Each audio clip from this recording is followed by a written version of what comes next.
The sound of gravel crunching under tires has a particular quality on a Wednesday morning in October. It's not the hurried scatter of someone rushing to work, but the deliberate, purposeful crunch of authority arriving with paperwork and bad news. Silas Drummond heard it from his workshop. He was 3 hours into shaping a keystone for the Belmont Church restoration, the kind of work that couldn't be rushed, where one wrong strike of the chisel could ruin 6 weeks of planning. The limestone was from a quarry in Pennsylvania, cream-colored with veins of ochre, that caught the morning light filtering through the workshop's tall windows. His hands, calloused and scarred from 30 years of stonework, moved with the precision of a surgeon. The smell of limestone dust hung in the air, mixing with the coffee going cold on his workbench. The gravel sound stopped. Car doors opened and closed, 2 of them. Silas set down his chisel and wiped his hands on his canvas apron, leaving white streaks across the faded blue fabric. Through the window he could see them, a sheriff's deputy in uniform and a woman in a grey pantsuit carrying a leather portfolio.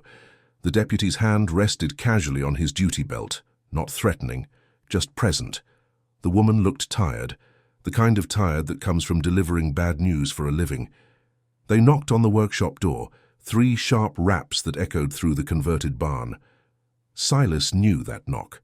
He'd been expecting it in a way, though he'd hoped it wouldn't come. He walked to the door, his work boots leaving dusty footprints on the concrete floor, and pulled it open.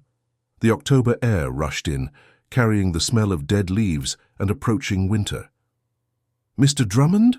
the woman asked, though her tone suggested she already knew the answer. "Silas Drummond?" "That's me." She handed him a manila envelope, thick and official. "You've been served. This is a lawsuit filed by Drummond and Hale Masonry, LLC, alleging breach of contract, theft of company assets, and unauthorized use of company equipment. There's also a restraining order requiring you to cease all operations and vacate this property within 72 hours. The words hung in the cold air like stone dust after an explosion. Silas took the envelope, feeling its weight, not just the physical paper, but everything it represented. Behind him, the keystone sat unfinished on the workbench. Beyond that, organized on custom-built shelves, were 23 other projects in various stages of completion: corbels for a bank renovation in Pittsburgh, replacement balusters for a Victorian mansion in Shadyside, a memorial stone for a family in Moundsville who'd lost their son to cancer. "Can I ask you something?" Silas said quietly, looking at the envelope rather than the woman's face. "You can ask." "The company listed here, Drummond and Hale Masonry. Is that still showing me as co-owner in your paperwork?" The woman consulted her portfolio. "According to the articles of incorporation on file, 100% ownership transferred to Marcus Hale 18 months ago. The lawsuit claims you've been operating illegally using company property after your ownership stake was sold." Silas nodded slowly, a bitter smile touching his lips. "Right. Of course it does." "You have 72 hours, the deputy said, speaking for the first time. His voice wasn't unkind, just matter of fact. "After that, if you're still here, we'll have to escort you out." They left the same way they came, gravel crunching, car doors closing, the sound of an engine fading down the long driveway.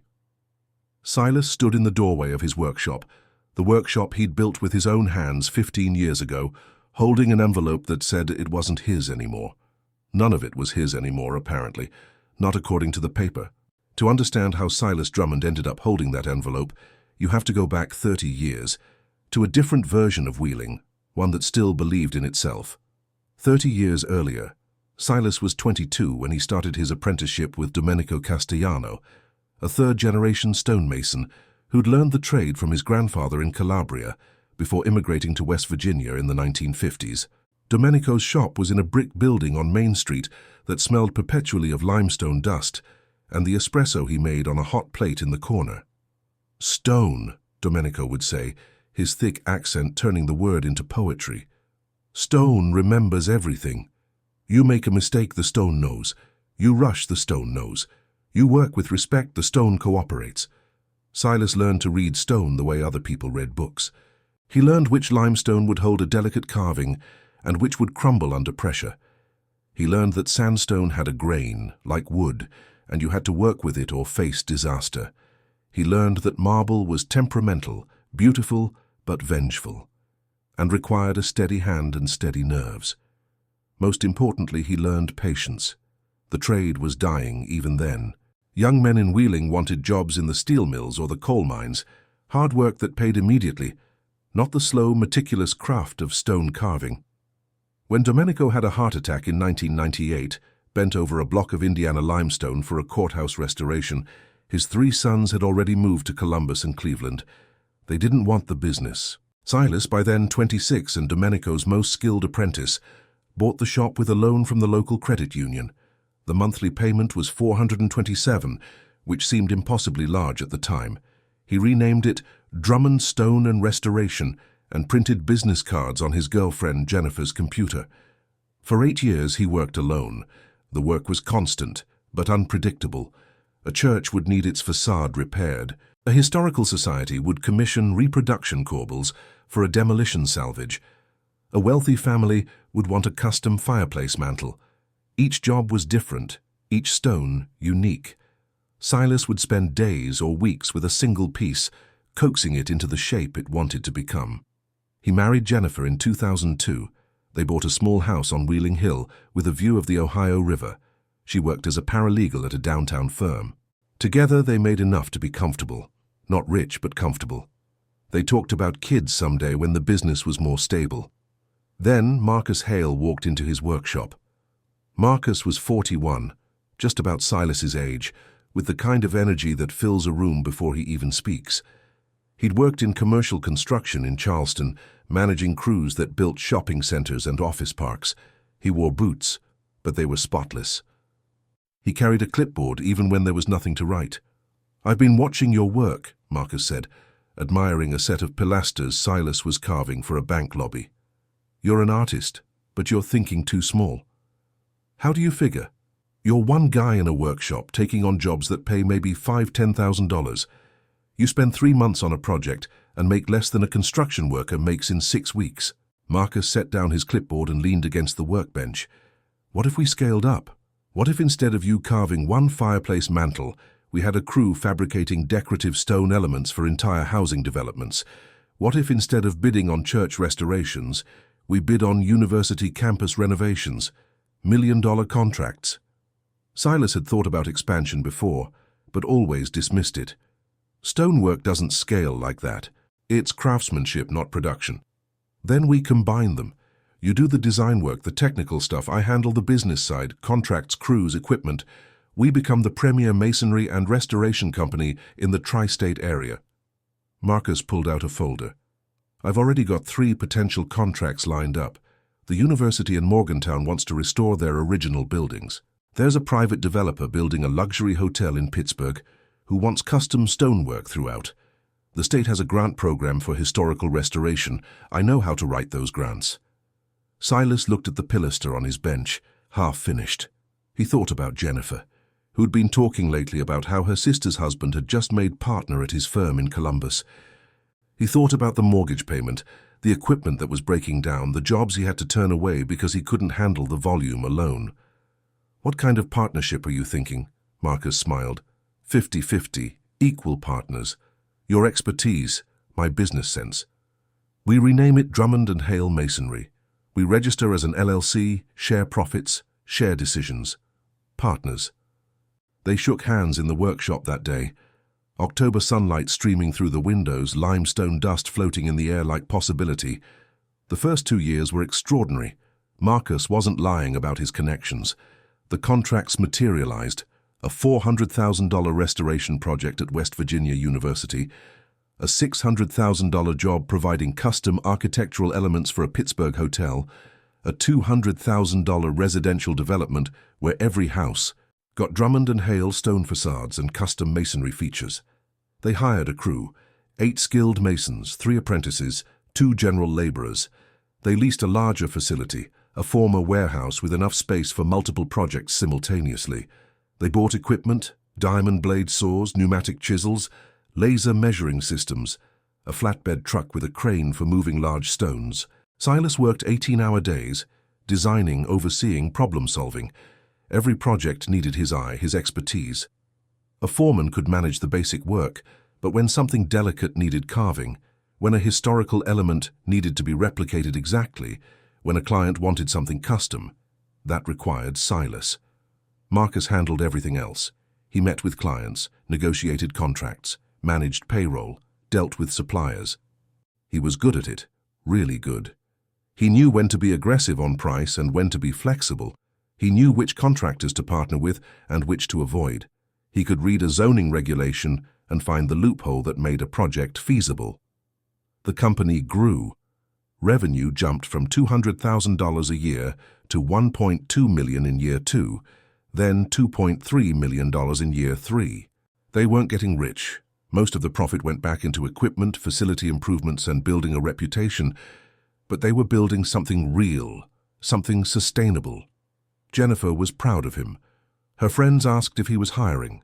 His mother, who'd never understood why he wanted to work with stone instead of going to college, started introducing him as "my son," the business owner. For the first time in his life, Silas felt like he was succeeding. He should have been watching the paperwork. It started small, so small that Silas didn't notice. In year 3, Marcus suggested they restructure the company for tax efficiency. He brought in an accountant he knew from Charleston, a guy named Derek who wore expensive suits and talked about optimizing liability structures and protecting personal assets from business risk. Basically, Derek explained in a conference room that still smelled like fresh drywall, we create a parent company that owns the LLC. Then we can add subsidiary companies under that parent if we expand. It's cleaner, more professional, better for getting loans. The paperwork was dense: operating agreements, articles of incorporation, amendments to the LLC structure. Silas skimmed it, saw his name and Marcus's name listed as partners, saw the 50-50 split referenced multiple times, and signed. He was in the middle of a nightmare project at the time, a courthouse restoration where they'd discovered the original stone was crumbling worse than anyone suspected, requiring complete replacement of a 40-foot facade. He was spending 16 hours a day at that job site, eating dinner from a cooler in his truck, sleeping 5 hours a night. Marcus handled the paperwork. In year 5, Marcus suggested they buy the warehouse instead of leasing it. We're throwing away money on rent, he argued. If we own the property, it's an asset. We can borrow against it for future expansion. It made sense. They took out a commercial loan, $600,000, and bought the building. Silas signed the loan papers during a 15-minute break between meetings with a client and a supplier. He didn't read every page. He trusted Marcus. In year 7, Marcus proposed they set up separate accounts for different projects. Makes the accounting cleaner, he explained. Each major contract gets its own account, so we can track expenses and profitability per job. Standard practice in construction. Silas nodded. He was working on 5 projects simultaneously, including a prestigious commission to restore the stonework on a 130-year-old church in Pittsburgh, the biggest job they'd ever landed. He'd been featured in a regional magazine article about artisan craftsmen. Universities were calling to ask if he'd give talks to architecture students. He signed the banking paperwork Marcus put in front of him. What Silas didn't know, what he had no reason to suspect, was that Marcus had been methodically, carefully, legally removing Silas's ownership. It happened in layers, spread across years, buried in documents Silas signed without fully reading. The tax restructuring in year 3 transferred ownership to a parent company where Marcus controlled the voting shares. The property purchase in year 5 listed Marcus as the sole owner, with the company listed as a tenant. The banking changes in year 7 gave Marcus sole signature authority on all accounts. Each change was small enough to seem reasonable. Each change was legal enough to hold up in court. And each change was deliberately designed to look like routine business operations, while slowly, invisibly, transferring everything to Marcus Hale. By year 10, Silas Drummond owned nothing. He didn't know it yet. The discovery came on a Tuesday morning in March, 18 months before the sheriff would show up at his workshop. Silas was at the bank, trying to transfer money from the company operating account to pay a supplier. The company account showed $240,000, more than enough to cover the $15,000 invoice. "I'm sorry, Mr. Drummond," the bank teller said, her voice apologetic but firm. I can't process this transfer. You're not listed as an authorized signer on this account. Silas blinked. That's impossible. I'm the co-owner of the company. I've been signing on this account for years. She checked her computer again, her expression growing uncomfortable. According to our records, the authorized signers are Marcus Hale and... She consulted the screen. Derek Brennan. You were removed as a signer in 2019. Removed? The word didn't make sense. I never authorized that. I'm showing a signed form here dated March 2019. She turned her monitor slightly so he could see. There was his signature, right at the bottom of a dense document he vaguely remembered signing. Something Marcus had said was about modernizing our banking procedures. Silas felt something cold settle in his stomach. Can you pull up the company ownership information? I can show you what's filed with the state, she typed, clicked, and frowned. The LLC registration for Drummond and Hale Masonry shows 100% ownership by Marcus Eugene Hale as of January 2021. That was amended from previous filings showing joint ownership. The bank lobby seemed to tilt slightly. Other customers were in line behind him. Someone's phone was ringing. The heating system hummed. Can you print that for me? Silas asked quietly. She printed it. 3 pages from the West Virginia Secretary of State website showing the corporate structure of his company, the company he'd built, the company with his name on it. Owner, Marcus Eugene Hale, 100%. Registered agent, Marcus Eugene Hale. Physical address, 1847 Industrial Drive, Wheeling, WV. The warehouse Silas had believed they owned together. There must be a mistake, Silas said, but even as he said it, he knew there wasn't. He went directly to the warehouse. Marcus's truck was in the parking lot. Silas walked past the main work floor where 3 crews were busy on different projects, past the break room where someone had made fresh coffee, to the upstairs office where Marcus spent most of his time. Marcus was on the phone. He saw Silas in the doorway and held up one finger. Wait a minute. Silas waited, standing there with the bank printouts in his hand, his mind trying to process what he'd discovered. What's up? Marcus asked when he hung up, his tone casual, friendly, like nothing was wrong. Silas put the papers on Marcus's desk. When were you going to tell me? Marcus looked at the papers. His expression didn't change much, just a slight tightening around the eyes, a small nod, like he'd been expecting this conversation eventually. Sit down, Silas. I don't want to sit down.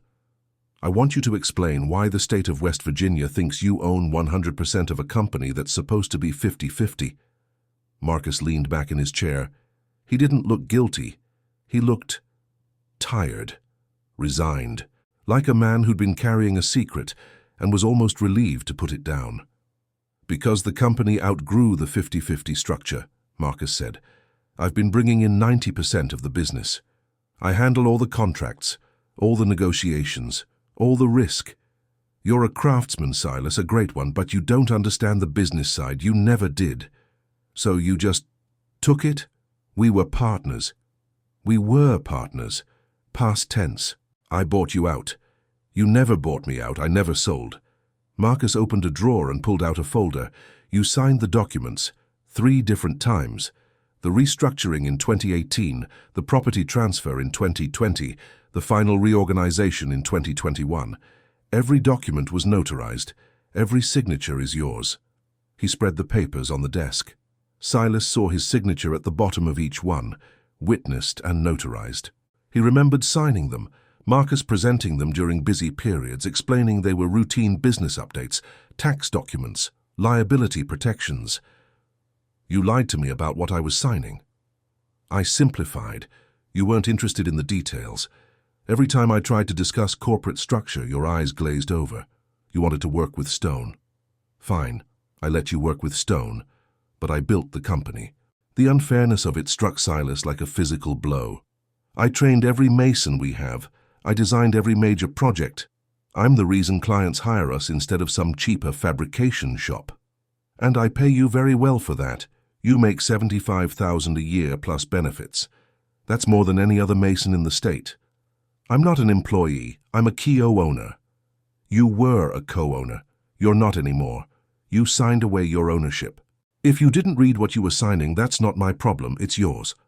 The conversation ended badly. Silas said things he'd regret. Marcus remained calm, almost patronizing.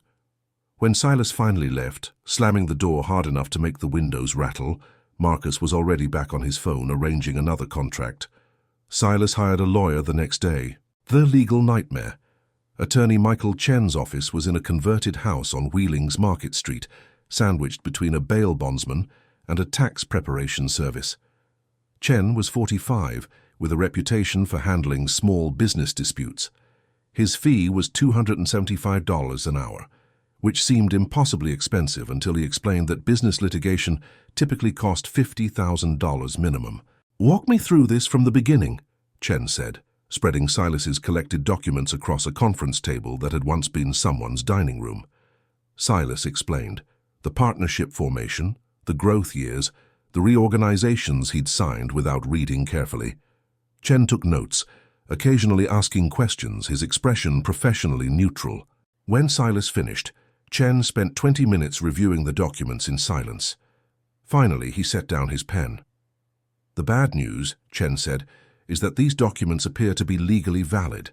The signatures are yours, they're properly witnessed and notarized, and the language is clear. You agreed to a reorganization that transferred ownership. The fact that you didn't fully understand what you were signing is problematic." He lied about what the documents were for. "That's fraud potentially, but it's difficult to prove. He'd argue he explained them verbally, and you signed anyway. It becomes he said, and the physical documents favor his version." Chen pulled out 3 specific pages. "These are the killer. This is from 2019. It's literally titled Transfer of Ownership Interest. This one from 2020 lists the property deed with only his name. This one from 2021 is an LLC operating agreement showing him as sole member. Any reasonable person reading these would understand they were giving up ownership. I didn't read them carefully. I was busy. I trusted him. I understand. But legally, you have a duty to read what you sign, especially business documents." Chen softened his tone. "Look, we can file a lawsuit. We can argue fraud, misrepresentation, breach of fiduciary duty. But it's going to be expensive, time-consuming, and honestly, your chances aren't great. The documents are clear, the signatures are valid, and you continued working for the company for over a year after signing away your ownership without objecting. So I just lose everything. 30 years of work and he gets to steal it? It's not theft if you signed it away. That's the problem." Chen recommended they send a demand letter first, a formal legal document outlining Silas's claims and demanding either restoration of ownership or financial compensation. Maybe Marcus would settle to avoid litigation. Marcus's response came through his attorney 3 weeks later. Silas could remain employed as master craftsman at his current salary, or he could resign. There would be no settlement, no ownership restoration, no buyout. The documents were valid. The matter was closed. That's when things got uglier. Silas spent the next 6 months in a fog of anger and desperation. He continued working. What choice did he have? But everything felt poisoned now. Every project he designed made Marcus richer. Every hour he spent in the workshop was time building someone else's company. Jennifer tried to be supportive, but the strain was obvious. Their savings had been emptied by attorney fees. Chen's minimum estimate of $50,000 had been optimistic. They were already at $30,000 with no resolution in sight, and Chen advised dropping the case. "We can't win," Chen explained over coffee in his office, looking genuinely sympathetic. "The documents are too solid.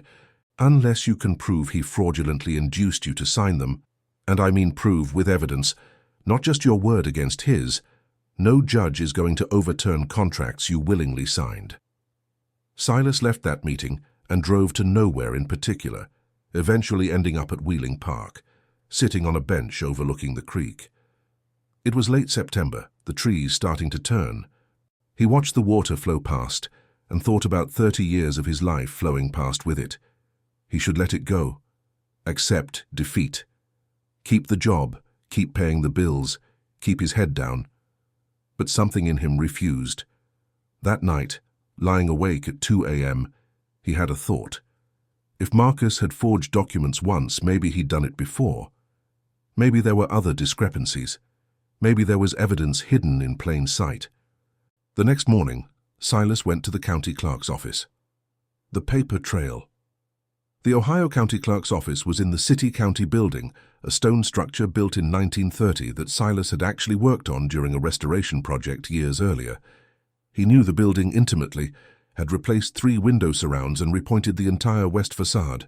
"I need copies of all corporate filings for Drummond & Hale Masonry, LLC," Silas told the clerk at the business records desk. It cost $37 for the complete file. Every amendment, every annual report, every change of address or registered agent since the company's incorporation 12 years earlier. Silas took the folder to a coffee shop and began reading. The original incorporation was exactly as he remembered, 50% ownership each, signed by both partners, filed in October 12 years ago. The First Amendment, filed January of year 2, changed the physical address from Silas's original workshop to the larger warehouse. Normal. The Second Amendment, filed in year 3, the tax restructuring Marcus had explained, was more complex. It created a parent company called DHM Holdings, LLC, and listed Drummond & Hale Masonry as a subsidiary.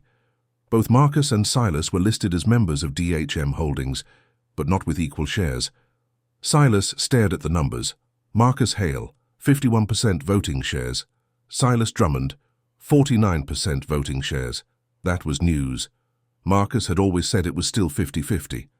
But 51-49 meant Marcus had controlling interest, could make decisions without Silas's approval. Silas kept reading. The Third Amendment, filed in year 5 alongside the property purchase, was titled Transfer of Real Property to Principal Member. It transferred the warehouse deed to Marcus personally, with DHM Holdings listed as a tenant. The Fourth Amendment, filed in year 7, removed Silas as an officer of the company. Marcus became president, CEO, and registered agent. Silas's title was changed to nothing. He wasn't listed at all except as a minority shareholder of the parent company.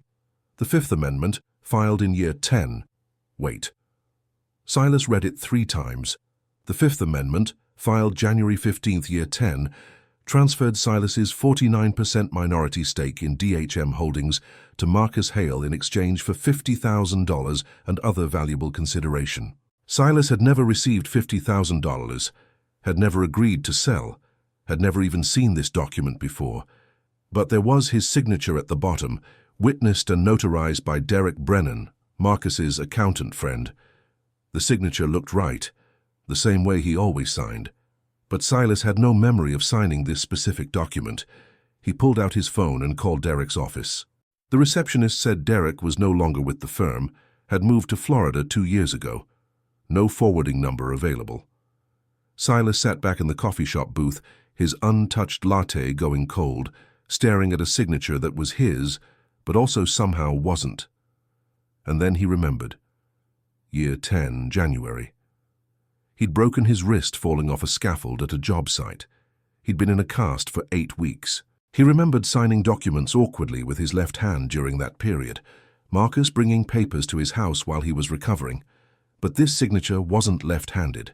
It was his normal signature, which meant it was either signed before the accident or it was forged. Silas pulled out his phone and took photos of every page.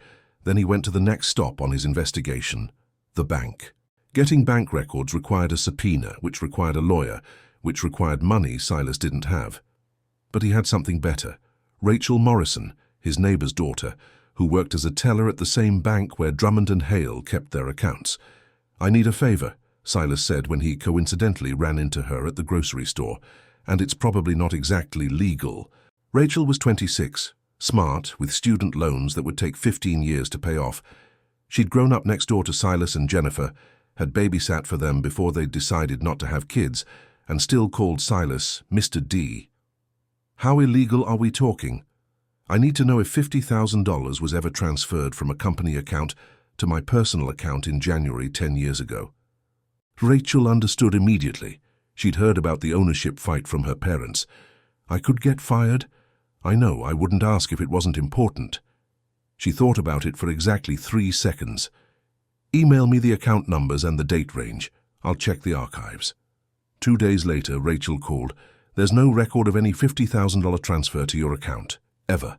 There is a $50,000 transfer from the DHM Holdings business account to an account belonging to Derek Brennan, dated January 20th, year 10. The memo line says, consultation fee. Silas felt something click into place. Can you email me a screenshot? Absolutely not. That would be electronic evidence of me accessing confidential records. But I could leave a printed statement on the table at Burger King tomorrow at lunch, and if someone happened to take it, I wouldn't notice. The next day, Silas had physical evidence. A bank statement showing the $50,000 payment went to Derek, not to Silas, despite the ownership transfer document claiming it was payment for Silas's shares. He called attorney Chen. This changes things, Chen said after reviewing the documents. If he forged your signature on the ownership transfer, or fraudulently induced you to sign it while claiming it was something else, and the consideration described in the document wasn't actually paid to you, that's fraud. Real, prosecutable fraud. So we can sue? We can do better than sue. We can file a criminal complaint. But Chen advised against going to the police immediately. We need more. One possibly forged signature isn't enough. He'll claim you signed it and forgot, or that the bank record is wrong. We need a pattern. We need to prove he systematically defrauded you. Silas had an idea where to look next. The warehouse. Silas still had keys to the warehouse.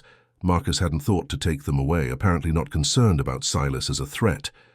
On a Saturday night when the facility was empty, Silas let himself in.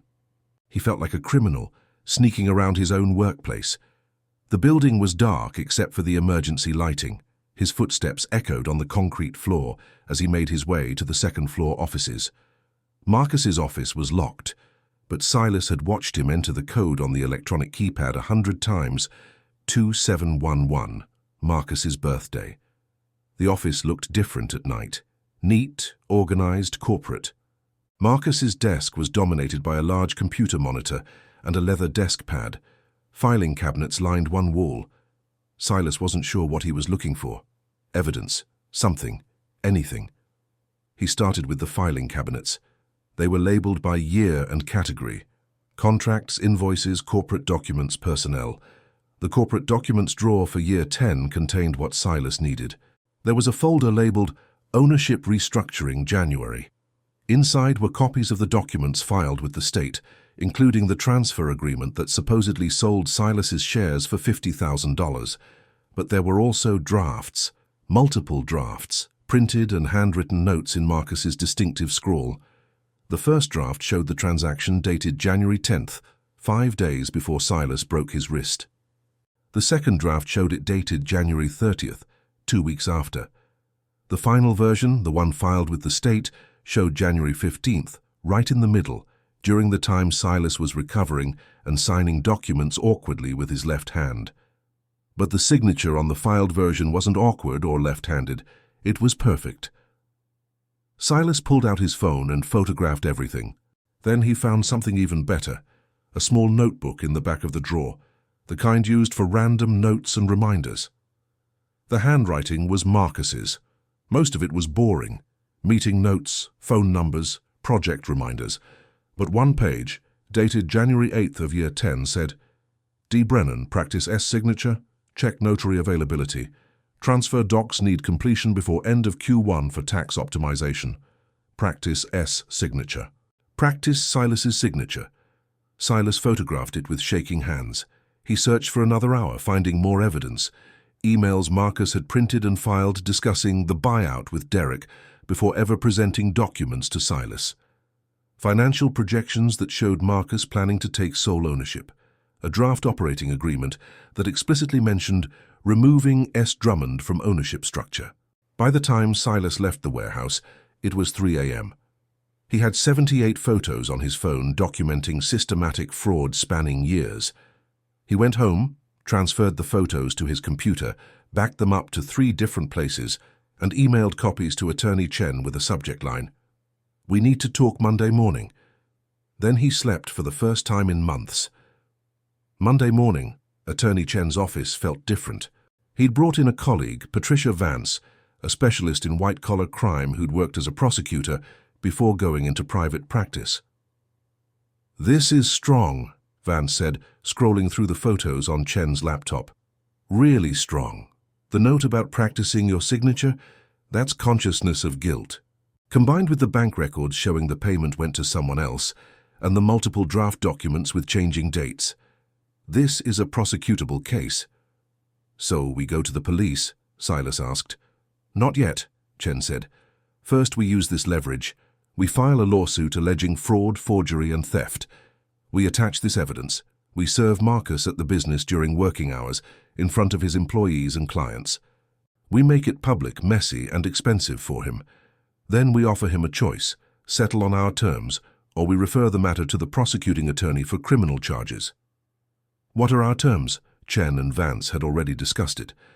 "Full restoration of your 50% ownership, a formal operating agreement that protects both partners going forward, and compensation for your attorney fees, call it $50,000. If he refuses, we go nuclear. Criminal complaint, civil lawsuit, and we make sure every client and contractor in the tri-state area knows what he did." Silas thought about it. About 30 years of work. About trust betrayed. About signatures forged and futures stolen. "Let's make it $60,000 for the attorney fees," Silas said quietly. "The same amount he claimed he paid me for my shares. I want him to actually pay it this time." Chen smiled. "I can work with that." The lawsuit was filed Thursday morning in Ohio County Circuit Court. The complaint was 43 pages long, meticulously detailed, with exhibits that included the bank statements, the photographs from Marcus's office, the corporate filings showing the pattern of ownership transfer, and a handwriting analysis from a forensic document examiner that concluded with 89% certainty that Silas's signature on the critical ownership transfer document had been forged. The document examiner, a retired FBI analyst named Margaret Wu, had spent 6 hours comparing signatures. She'd examined the pen pressure, the stroke sequence, the natural variations in Silas's authentic signatures versus the suspiciously perfect signature on the disputed document. "Real signatures have inconsistencies," Wu had explained in her report. "People don't sign their name the same way twice. There's natural variation in letter formation, spacing, and pressure. This signature on the transfer document is too perfect. It's what we call a slowly drawn forgery, someone carefully copying a signature rather than signing naturally. The pen pressure is uniform throughout, which never happens in authentic signatures. The letter S shows hesitation marks invisible to the naked eye but clear under magnification. This isn't how Mr. Drummond naturally signs his name." The lawsuit named Marcus Hale as defendant and also named Derek Brennan, the notary who'd witnessed the forged signature. It alleged fraud, forgery, breach of fiduciary duty, unjust enrichment, and conversion. It sought restoration of Silas's ownership, monetary damages, and attorney fees. Chen hand-delivered the complaint to the warehouse at 11 a.m. on Friday, when he knew Marcus would be in a meeting with potential clients from a Pittsburgh development firm. The process server walked past the receptionist, knocked on the conference room door, and entered. "Marcus Eugene Hale?" the server asked. Marcus looked up from a table spread with architectural drawings, clearly irritated by the interruption. "I'm in a meeting." "You've been served." The server placed the thick envelope on the table in front of Marcus, in full view of the 3 clients and 2 of Drummond and Hale's senior foremen who were also in the meeting. Marcus picked up the envelope, saw the circuit court filing stamp, and his face went through several expressions in quick succession. Confusion, recognition, anger, and finally, a carefully controlled neutrality. "Gentlemen, if you'll excuse me for just a moment," Marcus said to the clients, standing and taking the envelope with him into the hallway. Chen was waiting there, along with Silas. "You son of a bitch," Marcus said quietly, his voice tight with rage. "You broke into my office. That evidence is inadmissible." "I had keys," Silas interrupted. "Keys you never asked for back. I entered a workplace I've accessed regularly for 12 years. And I photographed documents that prove you forged my signature and stole my company. So no, it's not inadmissible. It's exactly admissible, and it's going to destroy you." Marcus looked at Chen. "You're advising him to do this. You know I'll countersue for everything. Defamation, interference with business relationships, trespassing. Go ahead, Chen said calmly. We'll add those counterclaims to the record right alongside the evidence that you committed felony forgery. Speaking of which, we have an appointment with the prosecuting attorney's office next Tuesday, unless you'd like to discuss settlement. Marcus's jaw tightened. We're not settling. Then I'll see you in court, Chen said. Oh, and Marcus, the lawsuit is public record, as of an hour ago. We made sure to send courtesy copies to the West Virginia Masonry Association, the Historical Restoration Council, and the contracting departments at WVU and Pittsburgh University. Just wanted to make sure all your current and potential clients knew what kind of businessman they were working with. Marcus's face went pale. You're bluffing. Check your email, Chen said, and walked away with Silas. By Monday afternoon, 3 major clients had called to discuss concerns about the ongoing litigation. By Wednesday, a reporter from the Wheeling Intelligencer had called seeking comment for an article about the lawsuit. By Friday, the Pittsburgh development firm had put their contract on hold pending resolution of the ownership dispute. Marcus's attorney, a slick corporate lawyer named Raymond Burke, who charged $450 an hour, filed a motion to dismiss on grounds that the evidence was obtained illegally and that the statute of limitations had expired on the fraud claims. Chen filed an opposition brief citing a West Virginia Supreme Court decision establishing that fraud claims don't start their statute of limitations until the fraud is discovered, not when it occurs. He also argued that Silas had every right to access a workplace he'd built and worked in for years, and that photographing documents relating to his own ownership interest didn't constitute theft or illegal search. The hearing was set for November 15th. Ohio County Circuit Court Judge Theodore Morrison was 68 years old, a former prosecutor who'd been on the bench for 23 years.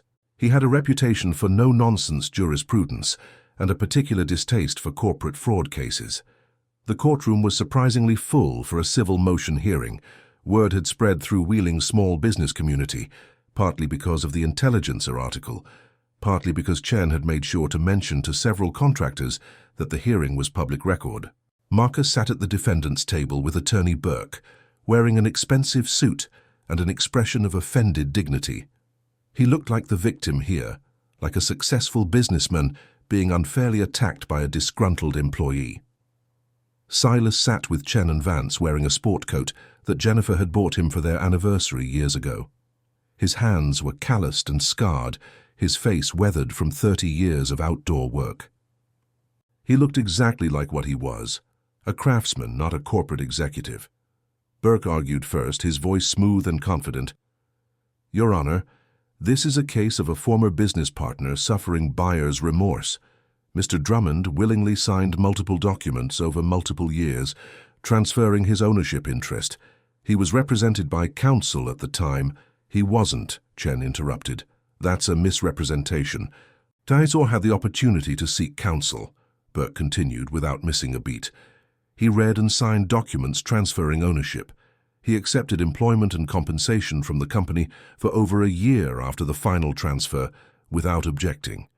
Now, years later, after his attorney presumably told him he has no case based on contracts he willingly signed, he's manufactured a fraud claim by illegally entering Mr. Hale's private office, stealing privileged documents and attempting to use those stolen materials to— I'm going to stop you there, Judge Morrison said, his voice dry. Nothing was stolen. The plaintiff photographed documents. Let's be precise with our language, counsel. Burke regrouped. Illegally accessed and photographed, Your Honor. The point stands that— Did Mr. Drummond have authorized access to the workplace? Morrison asked. Well, he was an employee, but not to the private office. Did he have keys? He had keys to the building, but— And had those keys been revoked? Not formally, but— So he had authorized keys to a building where he worked, and he used those keys to access the building. Continue. Burke's smooth confidence was developing cracks. He tried a different angle, arguing that even if the access was legal, the statute of limitations had clearly expired. The alleged fraud occurred years ago. Chen stood for the opposition. He was younger than Burke, less polished, but his voice carried genuine conviction. Your Honor, fraud claims accrue when the fraud is discovered, not when it's committed. That's established law in West Virginia. Mr. Drummond discovered the fraud when he went to the bank 18 months ago and learned he'd been removed from company accounts. He discovered it further when he obtained corporate filings showing ownership transfers he didn't remember authorizing, and he discovered the extent of it when he found evidence suggesting his signature had been forged. Chen opened his laptop and pulled up an image on the courtroom's display screen, a side-by-side comparison of signatures. This is Mr. Drummond's authentic signature from dozens of documents spanning years. Note the natural variation, the consistent letter formation, the characteristic way he forms the capital S and the final loop on the D. Now this, he pulled up the signature from the ownership transfer, is the signature on the disputed document transferring his ownership. It's too perfect, too uniform. The pen pressure analysis shows it was drawn slowly and carefully, not signed naturally.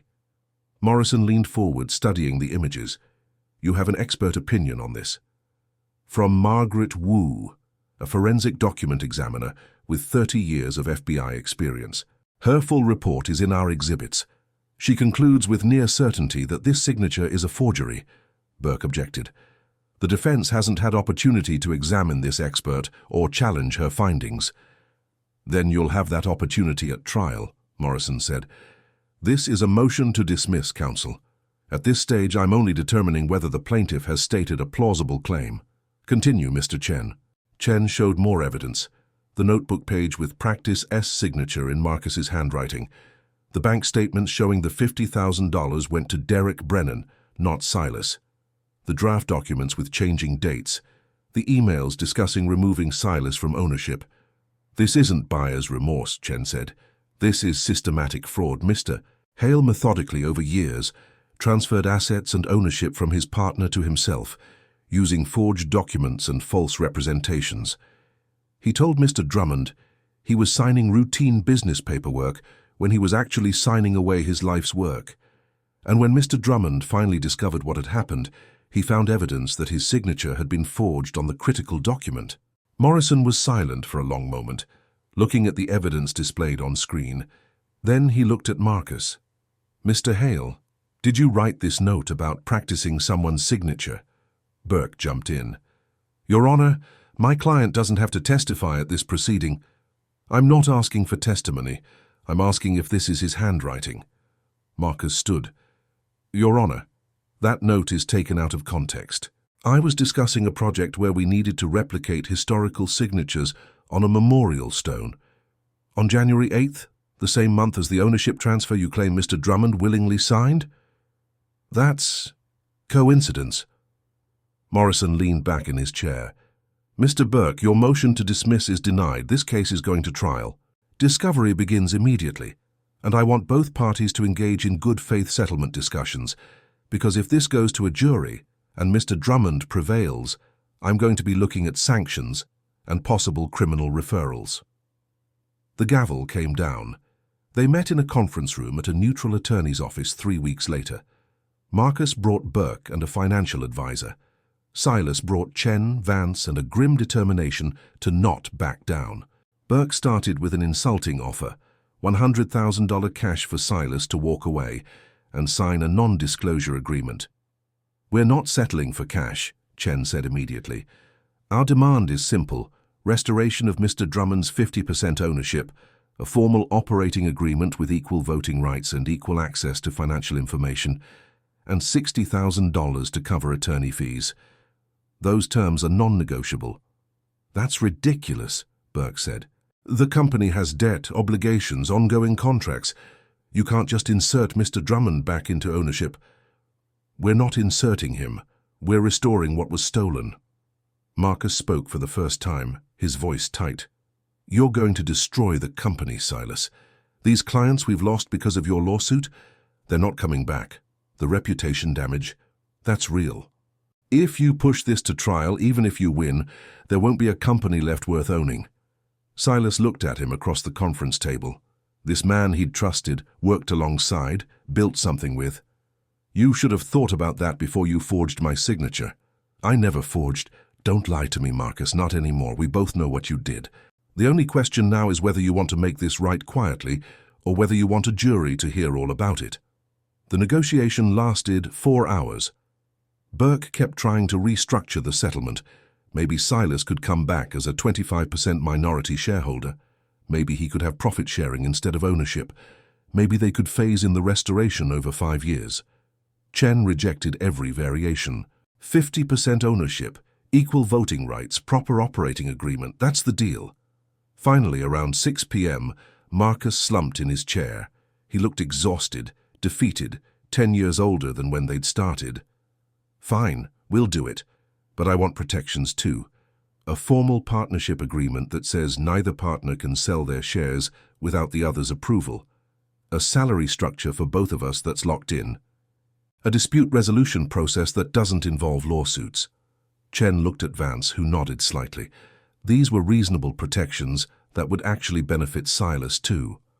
Agreed, Chen said. We'll draft the documents. Everything gets filed with the court and the state. You'll issue a public statement that the ownership dispute has been resolved amicably, with Mr. Drummond's ownership formally restored. And you'll pay the $60,000 attorney fee within 30 days. Marcus nodded once, sharply.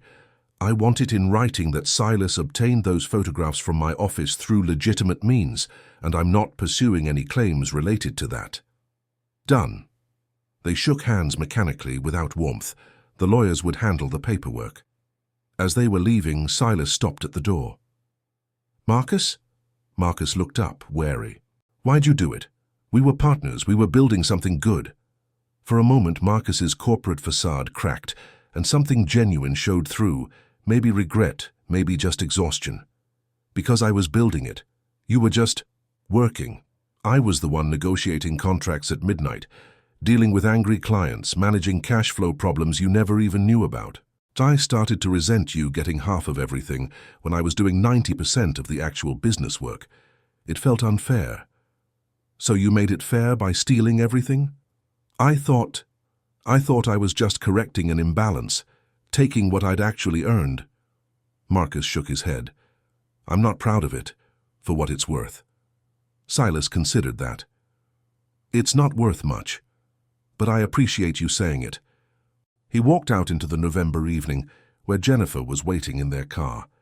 She'd taken off work early to be there when he came out, knowing this would be emotionally exhausting regardless of the outcome. How'd it go? She asked as he got in. It's over. We won. I'm back to being a 50% owner. Jennifer grabbed his hand. Silas, that's amazing. It doesn't feel amazing yet. It just feels heavy. He leaned his head back against the seat. 30 years I knew this guy, worked beside him, trusted him. And the whole time he was planning to take everything. Not the whole time. Maybe just the last few years. People change. Success changes people. Maybe. Silas watched the buildings go past as Jennifer drove them home. I just keep thinking, if I hadn't broken my wrist that January, if I'd been there to read that document carefully, would he still have done it? Or did he see an opportunity and take it? Does it matter? I guess not. They drove in silence for a while. Then Jennifer said, What now? Do you want to keep working with him, can you? That was the question Silas had been avoiding. He had his ownership back, had his name restored, had legal protections in place. But could he actually work alongside Marcus again? Could he design projects knowing Marcus resented his contribution? Could he make decisions as partners with someone who tried to push him out? I don't know, Silas admitted. I really don't know. The formal ownership restoration took 3 weeks to complete. Lawyers drafting documents, court filings, amendments to the LLC registration, new operating agreements that spelled out everything in excruciating detail. The new operating agreement was 28 pages long, covering every scenario. How profits would be divided, how decisions would be made, what happened if one partner wanted to sell, how disputes would be resolved, what constituted a breach of fiduciary duty. It was the agreement they should have had from the beginning. On December 10th, Silas and Marcus met in Attorney Chen's office to sign the final documents.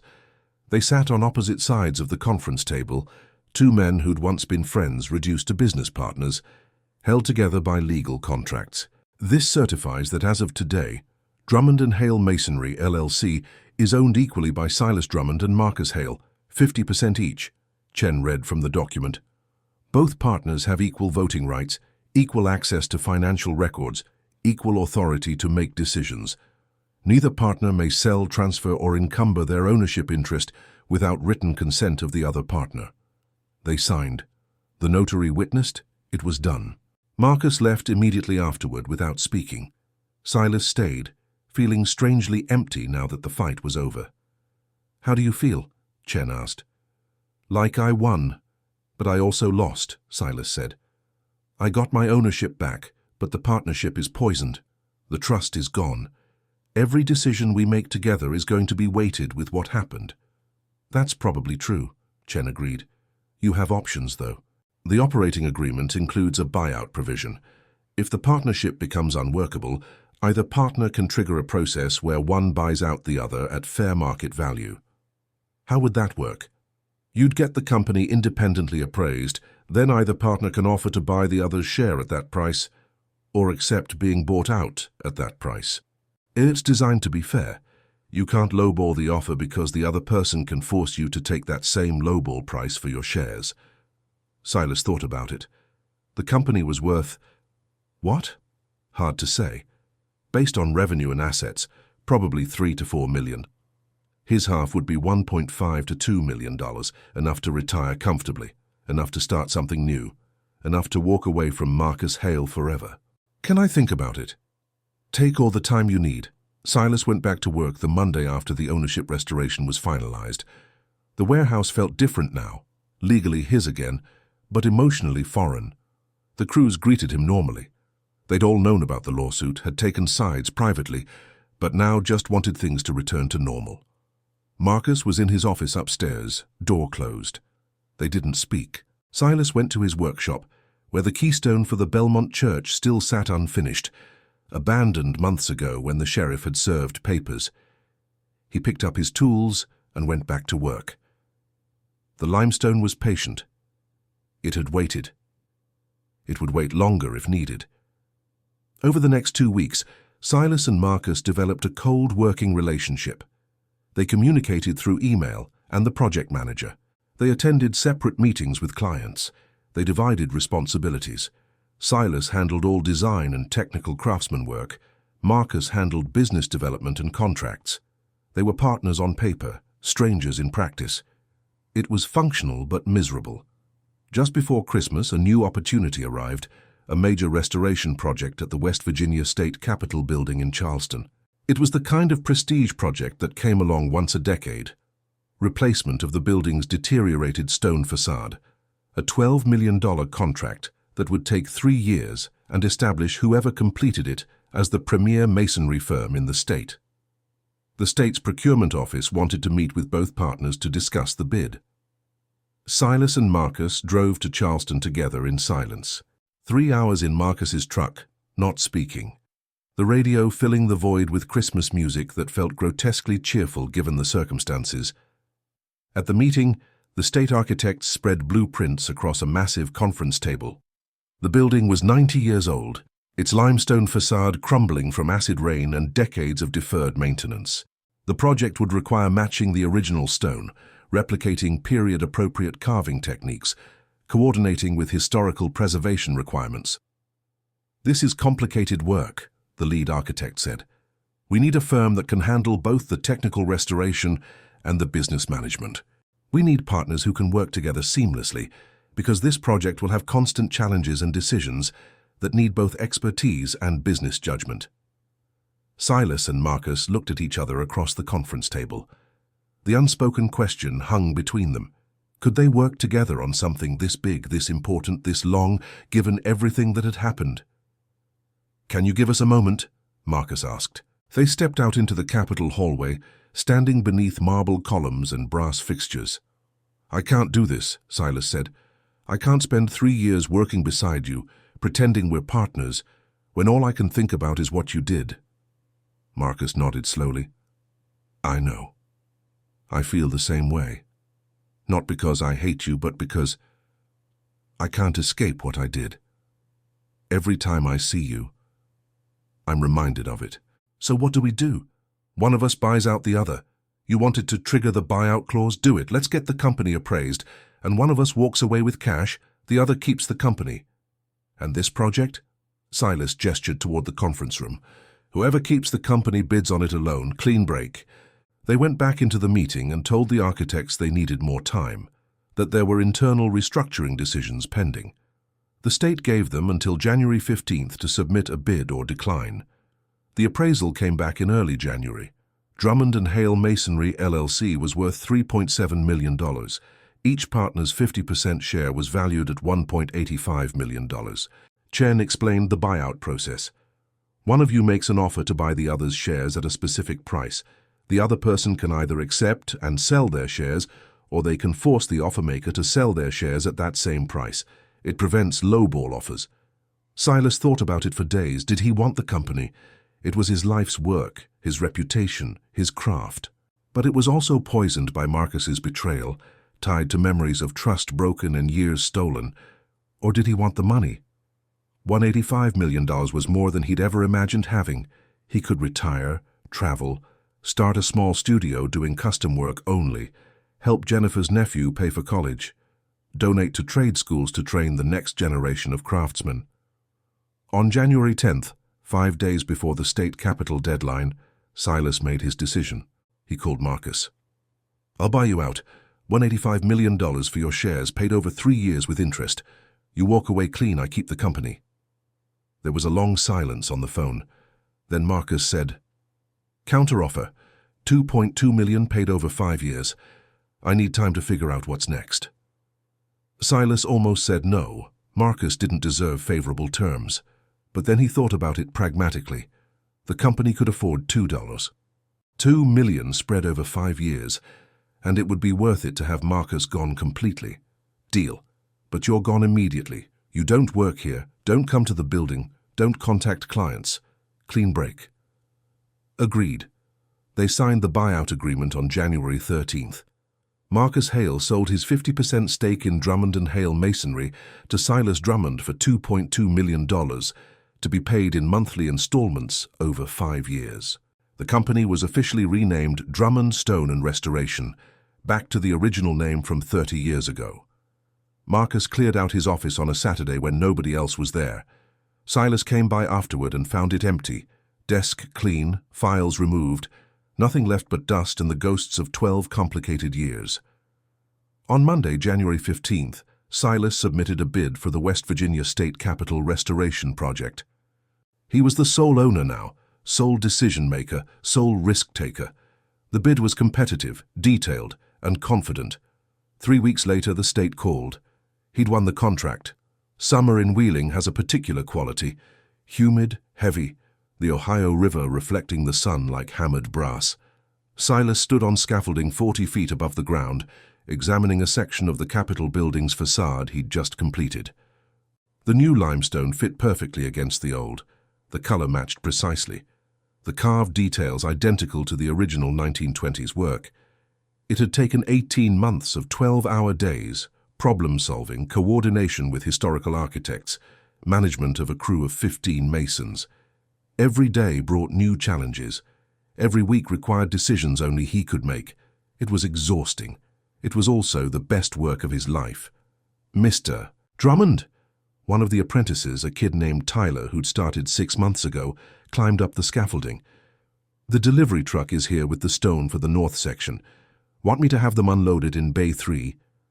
Bay 4, Silas corrected. We'll need Bay 3 clear for the window surrounds next week. Tyler nodded and climbed back down. He was learning fast, reminded Silas of himself at that age, eager and careful, understanding that stonework required patience.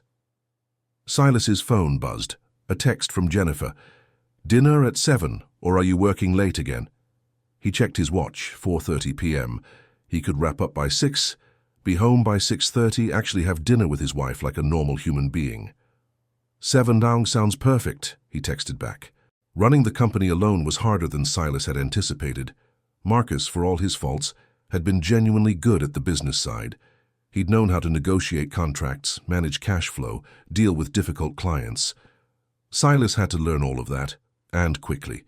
He'd hired a business manager, Carol Hendricks, a retired accountant who'd worked for several manufacturing firms. She handled payroll, billing, financial planning, all the administrative work Silas hated. He'd also hired a contracts manager to handle bidding and client relations for smaller projects, while Silas focused on the capital restoration. The payroll had increased from what it was during the Marcus years, but so had the revenue. Without Marcus taking half the profits, and with Silas making smarter decisions about which projects to accept, the company was more profitable now than it had ever been. The buyout payments to Marcus, $36,600 per month for 5 years, were manageable. Some months they hurt, especially when unexpected expenses came up, but Silas was meeting every payment on time.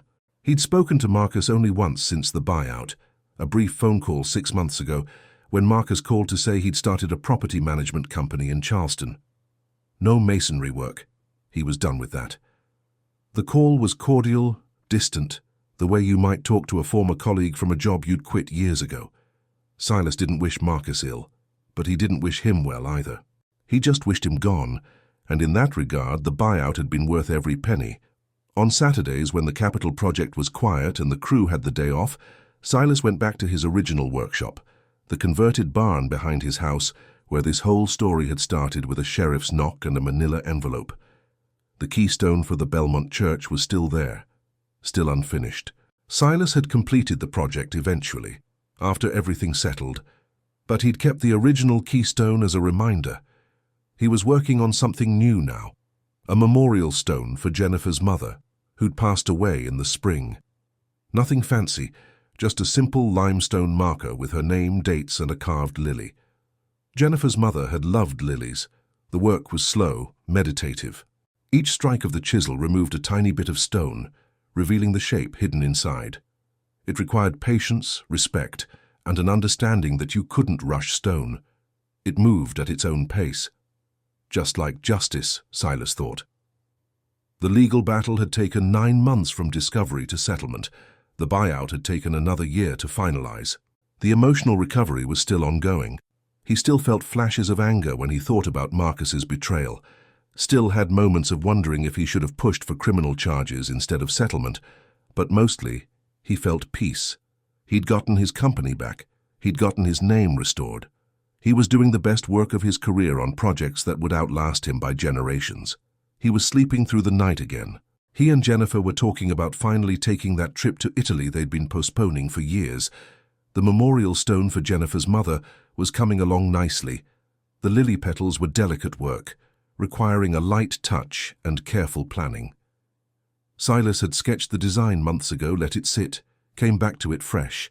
Now he was bringing it to life in stone that would last centuries. "How's it looking?" Jennifer asked from the workshop doorway. She'd brought him iced tea, the condensation dripping down the glass. "Good. Another week, maybe 2. She came closer, examining the carving. She would have loved it. "That's the goal." They stood together in the workshop, the smell of limestone dust in the air, sunlight streaming through the tall windows. Outside, birds were arguing over territory in the oak tree. A neighbor's dog barked at something in the distance. "Are you happy?" Jennifer asked suddenly. "I mean really happy, not just... okay?" Silas thought about it honestly. "Most days, yeah. I'm tired. This capital project is brutal, and I still get angry sometimes about what Marcus did. But overall, I'm building things that matter. I'm working with good people, and I'm doing it on my own terms. That feels like happiness." "Good." Jennifer kissed his cheek, leaving a brief cool spot where her lips had been. "Because you earned it. Everything you have now, you actually earned." On October 17th, exactly 2 years after the sheriff had knocked on the workshop door, Silas held a small celebration at the workshop for the crew. It wasn't officially commemorating anything. He just told everyone it was an appreciation barbecue for their hard work on the capital project. But Silas knew what day it was. 2 years since everything fell apart. 2 years since he'd learned his partner had betrayed him. 2 years since he'd started the fight to get back what was his. The crew gathered in the yard outside the workshop. 15 masons, 3 apprentices, Carol the business manager, 2 administrative staff, some spouses and kids. Someone brought a guitar. Tyler, the apprentice, was apparently good at grilling. The smell of burgers and hot dogs mixed with the ever-present limestone dust. "Speech!" someone called out. The crew took up the chant. "Speech!" Speech! Silas reluctantly climbed onto the workshop steps so everyone could see him. He wasn't good at public speaking, never had been. All right, he said, and the crowd quieted.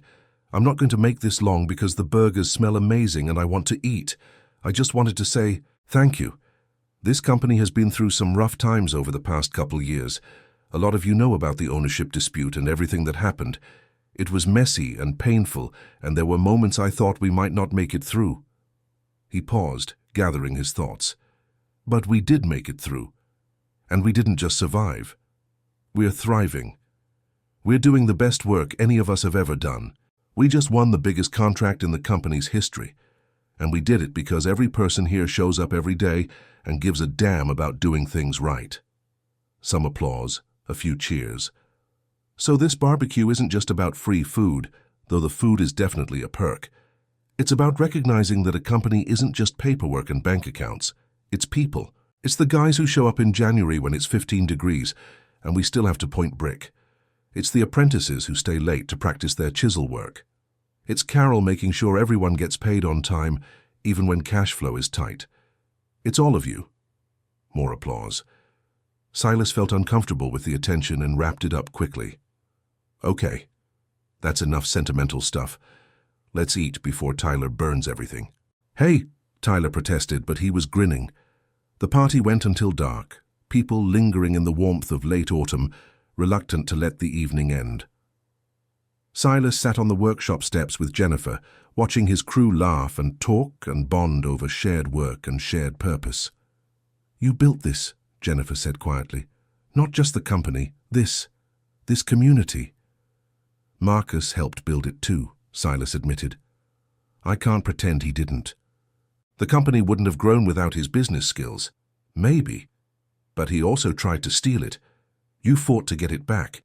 You made it yours again. That counts for something. It counts for everything, Silas agreed.